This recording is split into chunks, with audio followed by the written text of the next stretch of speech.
যদি তুমি চাঁদের প্রত্যাশা করো তবে রাত থেকে লুকিও না। যদি তুমি একটি গোলাপ আশা করো তবে তার কাঁটা থেকে পালিও না। যদি তুমি প্রেমের প্রত্যাশা করো তবে আপন সত্তা থেকে হারিও না।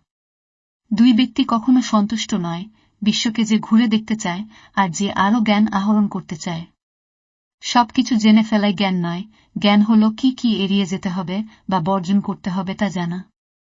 যে বাতাস গাছ উপরে ফেলে সেই বাতাসেই ঘাসেরা দোলে। বড় হওয়ার দম্ভ কখনো করো না। সুন্দর ও উত্তম দিন তোমার কাছে আসবে না, বরং তোমারই এমন দিনের দিকে অগ্রসর হওয়া উচিত। গতকাল আমি বুদ্ধিমান ছিলাম, তাই পৃথিবীটাকে বদলে দিতে চেয়েছিলাম। কিন্তু আজ আমি জ্ঞানী, তাই নিজেকে বদলে ফেলতে চাই। যা কিছু হারিয়েছ তার জন্য দুঃখ করো না। তুমি তা আবার ফিরে পাবে, আরেকভাবে, আরেক রূপে। প্রতিটি মানুষকে একটা নির্দিষ্ট কাজের জন্য তৈরি করা হয়েছে এবং সেই কাজটি তার হৃদয়ে গ্রন্থিত আছে। প্রতিটি মানুষ ভেতর থেকে ঠিক সেই কাজটি করার জন্যই তাড়না অনুভব করে। যাহা তুমি দেখাও তার চেয়ে বেশি তোমার থাকা উচিত। যা তুমি জান তার তুলনায় কম কথা বলা উচিত। একটি কাজ না করার পেছনে হাজারটি অজুহাত দেখানো যায়, কিন্তু কাজটি করার জন্য একটি কারণই যথেষ্ট।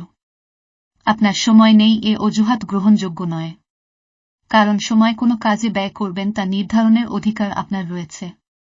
মাঠে পরাজিত ব্যক্তি জিততে পারে, কিন্তু মনের দিক থেকে পরাজিত ব্যক্তি কখনো জিততে পারে না। সেরা খোঁজ করো, নদী পেলে সাগরে খোঁজো। পাথরে আঘাত করলে কাঁচ ভেঙে যায়, এমন কাজ খুঁজে বের করো যার আঘাতে পাথর ভেঙে যায়।